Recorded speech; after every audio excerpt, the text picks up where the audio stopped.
Ustadz ini mengatakan ada satu pertanyaan yang tidak bisa dijawab oleh orang Kristen. Sampai-sampai ada banyak orang Kristen yang murtad meninggalkan imannya. Benarkah demikian? Salam jumpa lagi bersama saya, Togi Sigalingging dalam Kristen Menjawab.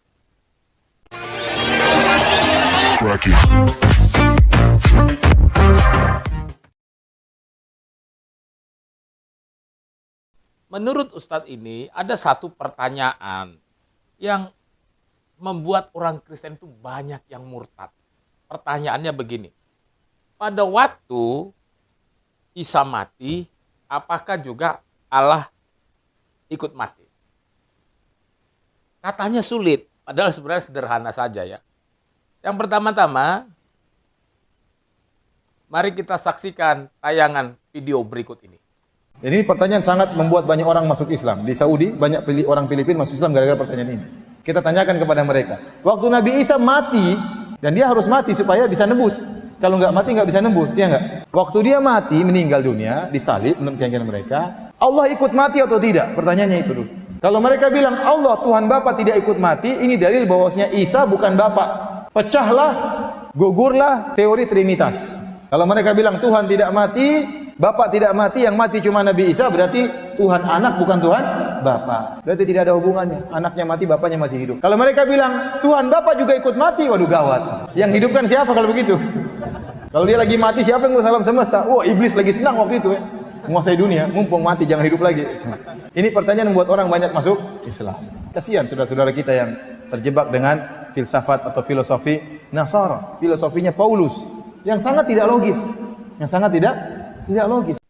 Begini Pak Ustadz, yang pertama-tama saya harus meluruskan dulu. Kami orang Kristen tidak biasa menggunakan Isa Al-Masih. Jadi pertanyaannya akan saya perbaiki. Pada waktu Yesus mati, apakah juga Allah ikut mati? Tadi Anda mengatakan kalau misalnya Yesus yang mati, maka berarti Isa itu bukan Bapa. Kan begitu. Isa itu bukan Bapa. Atau kalau Allah tidak mati, berarti gagallah Trinitas. Kan itu.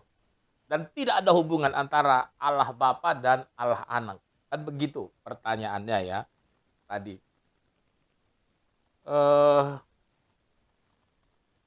Pertama-tama kita harus lihat dulu wujud dari Allah itu.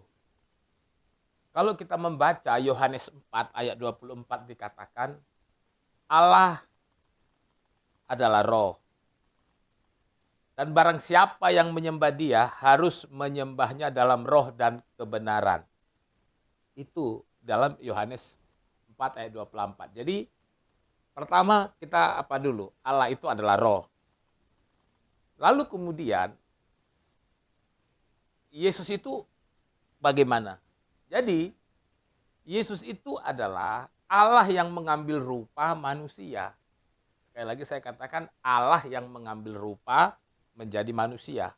Tapi jangan lupa ada lagi Yohanes 10 ayat 30 dikatakan di situ aku atau Yesus dan Bapa adalah satu. Jadi walaupun Allah itu adalah roh dan dia kemudian mengambil rupa sebagai manusia, dikatakan bahwa aku atau Yesus dan Bapa adalah satu.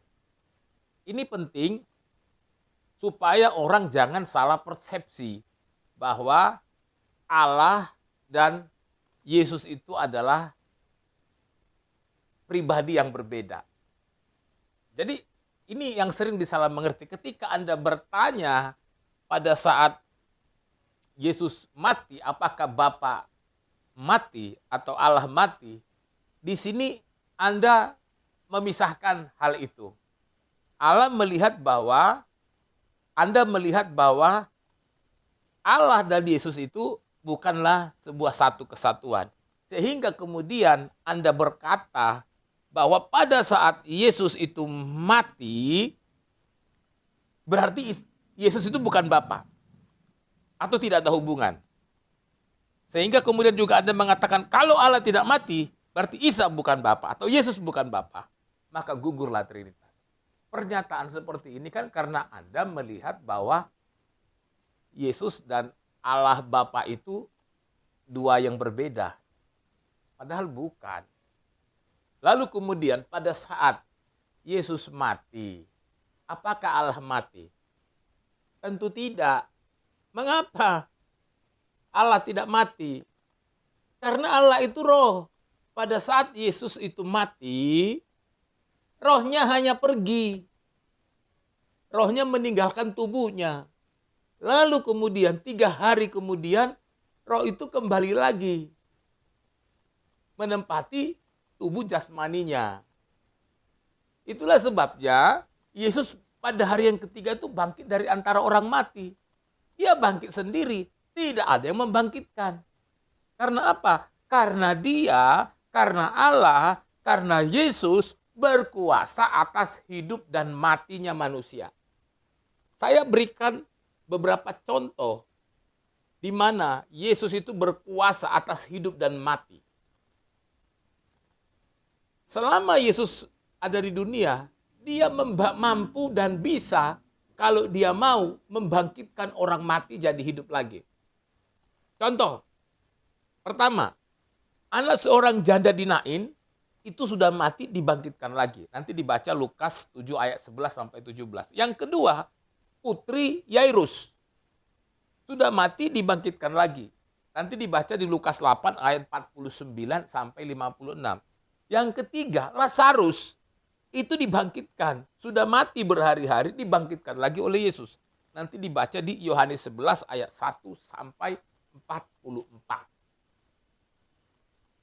Yesus berkuasa atas kematian karena memang dia Allah. Dia bisa pergi kapan saja, dia bisa datang kapan saja. Itulah sebabnya pada saat dia mati, tubuh jasmaninya yang mati. Rohnya tidak mati. Tadi kan sudah dikatakan di Yohanes 4 ayat 24. Allah itu adalah roh. Itulah sebabnya Allah tidak pernah mati. Yang mati itu hanya tubuh jasmaninya. Itulah sebabnya pada hari yang ketiga Yesus bangkit dari antara orang mati. Lalu kemudian tidak berapa lama kemudian Yesus naik ke sorga. Karena dia memang Tuhan. Dia Allah yang berkuasa. Dari dulu, hari ini, sampai selama-lamanya. Tidak ada yang terlalu sulit untuk difahami. Tetapi memang harus diingat, menjadi orang Kristen itu bukanlah Kristen yang letter-led. Tetapi menjadi orang Kristen itu memerlukan kecerdasan untuk memahami firman. Sekali lagi saya ulangi, menjadi orang Kristen itu dibutuhkan kemampuan. Harus cerdas supaya bisa memahami dengan benar apa maksud Allah. Yesus adalah Tuhan pada saat ia mati. Allah tidak pernah mati karena Allah ada di dalam kekekalan. Karena Allah itu ada di dalam kekekalan yang tidak berawal dan tidak berakhir. Salam, Tuhan Yesus memberkati.